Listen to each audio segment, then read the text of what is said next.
ଆଜିର ପ୍ରଥମ ପ୍ରଶ୍ନ, ନେତାଜୀ ଜୟନ୍ତୀ କେବେ ପାଳନ କରାଯାଏ? ଉତ୍ତର ଜାନୁଆରୀ 23। ପରବର୍ତ୍ତୀ ପ୍ରଶ୍ନ, ସାଧାରଣତନ୍ତ୍ର ଦିବସ କେବେ ପାଳନ କରାଯାଏ?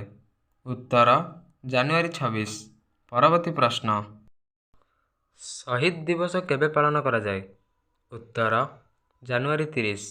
ପରବର୍ତ୍ତୀ ପ୍ରଶ୍ନ, ଉତ୍କଳ ଦିବସ କେବେ ପାଳନ କରାଯାଏ? ଉତ୍ତର ଏପ୍ରିଲ 1। ପରବର୍ତ୍ତୀ ପ୍ରଶ୍ନ, ଶ୍ରମିକ ଦିବସ କେବେ ପାଳନ କରାଯାଏ? ଉତ୍ତର ମଇ 1। ପରବର୍ତ୍ତୀ ପ୍ରଶ୍ନ, ଯୁବ ଦିବସ କେବେ ପାଳନ କରାଯାଏ? ଉତ୍ତର ଅଗଷ୍ଟ 9। ପରବର୍ତ୍ତୀ ପ୍ରଶ୍ନ, ସ୍ୱାଧୀନତା ଦିବସ କେବେ ପାଳନ କରାଯାଏ? ଉତ୍ତର ଅଗଷ୍ଟ 15। ପରବର୍ତ୍ତୀ ପ୍ରଶ୍ନ, ଗୁରୁ ଦିବସ କେବେ ପାଳନ କରାଯାଏ? ଉତ୍ତର ସେପ୍ଟେମ୍ବର 5। ପରବର୍ତ୍ତୀ ପ୍ରଶ୍ନ, ବିଶ୍ୱ ସାକ୍ଷରତା ଦିବସ କେବେ ପାଳନ କରାଯାଏ? ଉତ୍ତର ସେପ୍ଟେମ୍ବର 8। ପରବର୍ତ୍ତୀ ପ୍ରଶ୍ନ, ଜାତିସଂଘ ଦିବସ କେବେ ପାଳନ କରାଯାଏ? ଉତ୍ତର ଅକ୍ଟୋବର 24।